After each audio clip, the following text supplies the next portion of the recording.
Kristo. Bwana Yesu asifiwe. Bwana Yesu asifiwe sana. Leo ni siku nyingine tena ambayo Mungu ameweza kutubariki, kutuamsha salama mimi na wewe unayenisikiliza. Leo ni siku nyingine tena ambayo Mungu ameweza kutupendelea, na wapendwa wetu ambao wameendelea kutoa sadaka yao ya viti, tunawashukuru sana.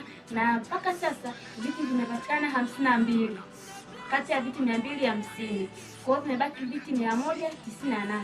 Bado tunahitaji support yako, bado tunahitaji sadaka yako, bado tunahitaji mchango wako, na Mungu wa mbinguni akubariki sana. Tunashukuru sana zaidi sana.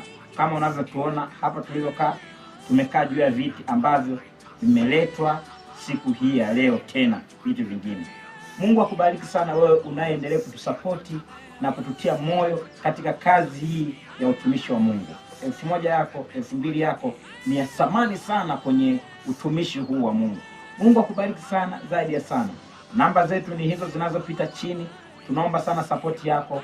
Tunaomba sana utusapoti ili tuweze kujaza viti kwenye hekalu hili la Mungu. Mungu akubariki sana zaidi sana. Bado tunahitaji support yako. Tunaomba usituchoke. Tunakupenda sana zaidi sana. Tunawapenda. Sadaka kwa kiti, muujiza wako wa maisha. Mungu akubariki.